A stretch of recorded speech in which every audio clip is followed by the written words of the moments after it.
Lakini kwa sasa tuelekee katika ikulu ya Nairobi ambapo Rais William Ruto yuko na hafla huko. Tunaarifiwa kwamba anakutana na naibu rais Rigathi Gachagua. Hebu tuende huko tuweze kusikiza yanayosemwa. Omanyala. When I see Omanyala, I see a great future for many young Kenyans, especially in the space of sprints. And I see this one, Eileen, as the future. I also celebrate the first rising 800 meters king and queen, teenage Emmanuel Wanyonyi, and yours truly, Mary Mora, who is right here with us. And the many other sportsmen and women who have accompanied Faith to come here so that we can celebrate this great feat. When I watched the moments when Faith was running, sometimes behind the lights, sometimes ahead of the lights, and I asked her this morning, are you able to see the lights when you are running? And she told me yes, especially when the light is not too much. And at some point she was encouraged when she saw that she was ahead of the lights, 300 meters to the finish line, and she said then she made up her mind that it was going to be do or die, and she made it. Congratulations, Faith. In recognition of what our sportsmen and women are doing, we have had a policy shift. I have instructed the Ministry of Sports, Youth and Arts that we are going to move away from crowding the Sports and Arts Fund with other requirements, and that it is going to be dedicated solely to matters sports, matters art, and the creative economy. As I did make the announcement last week here, we are going to look for alternative resources to do all the other things that today the Sports and Arts Fund is doing, building hospitals, building other issues. We are going to look for alternative sources of resources to be able to do that, so that we can dedicate the Sports and Arts Fund to sports, to the creative economy, and to arts, so that we can promote the young men and women in that space, because they are doing a wonderful job in profiling our country positively, in hoisting our flag internationally, and in giving Kenya the pride of place in the family of nations when they run and when they win.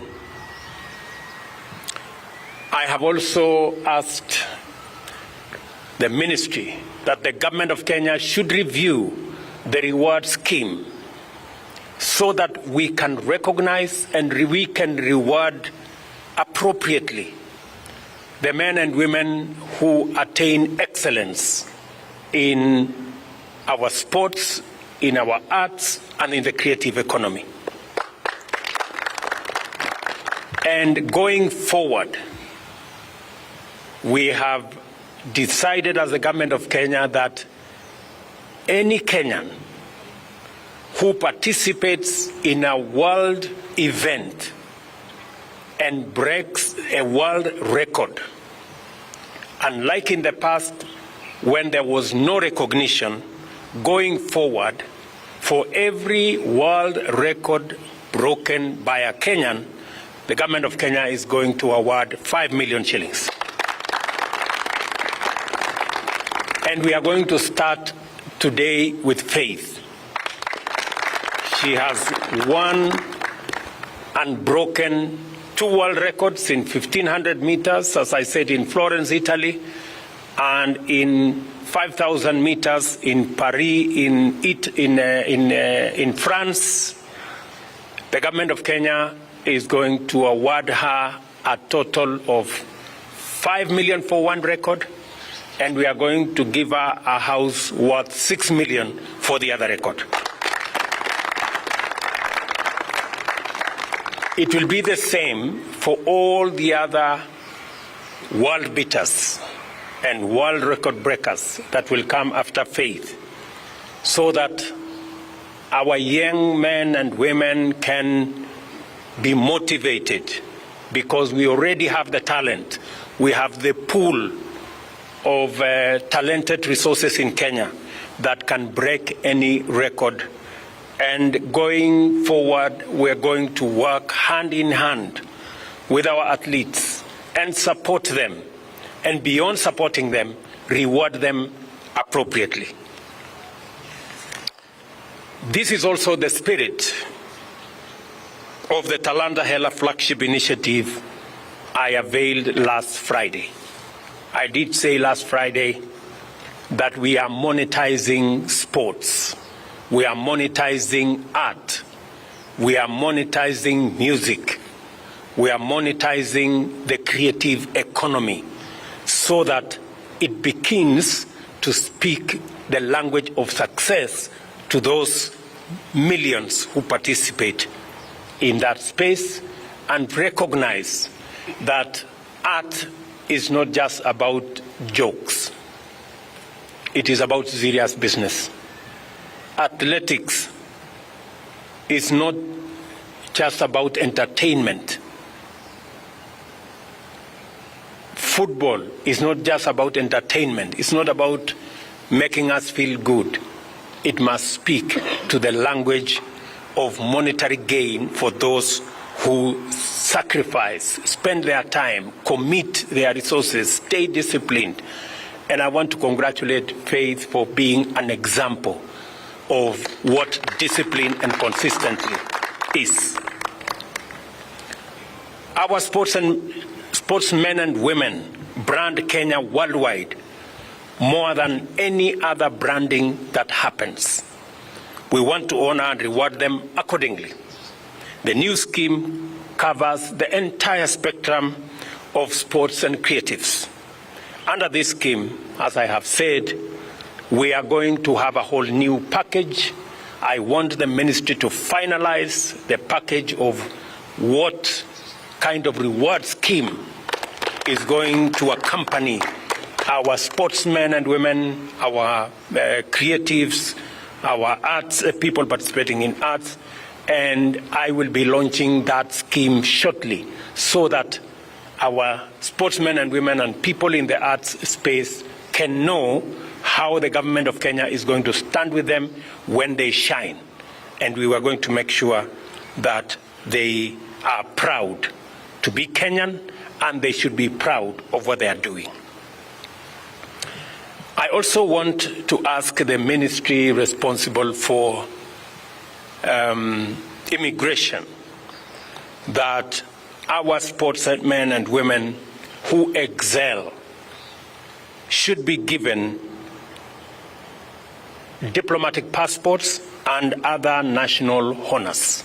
We're going to work as a government to ensure that these great Kenyan ambassadors who do sometimes more than what I can do as president or what the ministers and all other Kenyans can do, get the place of pride and move around the world with ease so that they can continue to hoist the flag of our country in many places of the world.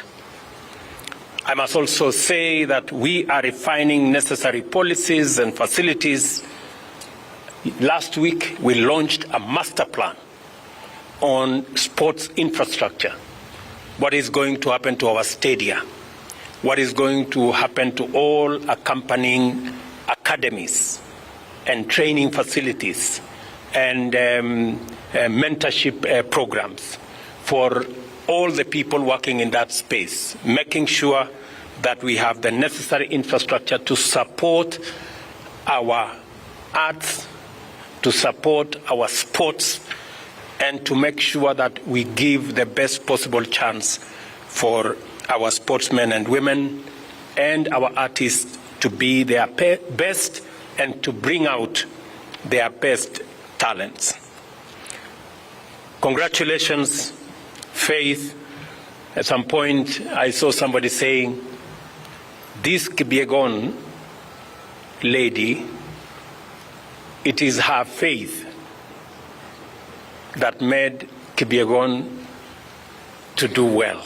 So continue, Faith, to have the faith to win even more. Congratulations, Hongera, my brother Ferdinand, Wanyonyi, Mary Mora, and all the world beaters who are here. You have made not just yourselves proud, you have made all of us and the people of Kenya and the nation of Kenya proud. We will stand with you, we will work with you, we will do this journey together. We are opening a new page as a nation in making sure that the investment that our sportsmen and women make, and they invest, I know for a fact. Whenever I am home in Eldoret, I see hundreds of sportsmen and women very early in the morning, late in the evening, taking time, painstakingly training. They invest their time, they invest their resources, they invest their talents, they invest their intellect in developing these careers and in developing the talent that they have. We want to make sure that that investment is built into the investment we are also making as government in infrastructure, and that investment speaks to us as a nation and builds our economy as well. Congratulations again to all our sportsmen and women. Congratulations to Athletics Kenya and all the other sports managers. And I want to promise you that you have my support, the support of the government of Kenya, and I am sure that the people of Kenya stand right behind you as you make our country proud and great. Asanteni sana. Thank you very much. Let me ask before I finish. Let's sit down. Wewe mtu ya bunge. Yes, chairman wa bunge. Kuja hapa semeko kitu. You can do it from here. Thank you, Your Excellency. I really want to appreciate you. Naam, ni mkutano ambao ulikuwa hapo katika ikulu ya Nairobi, ambapo Rais William Ruto alikuwa anakutana na wanariadha na hususan amezungumzia ushindi wa mwanariadha Faith Kipyegon ambaye katika muda wa wiki moja alivunja rekodi ya mita 5,000 na mita 1,500, na hapo Rais William Ruto akisema kwamba kwa kila Mkenya ambaye atavunja rekodi basi atapatiwa hundi la shilingi milioni 5, na wanaanza hii leo na Faith Kipyegon ambaye atapata shilingi milioni 5 pamoja na nyumba iliyo na thamani ya shilingi milioni 6. Bila shaka ni wakati wa kujivunia kama Wakenya na pia wale wanaoweza, ni kana kwamba sasa sote tutakuwa wanariadha. Haya basi, hebu sasa tuangazie taarifa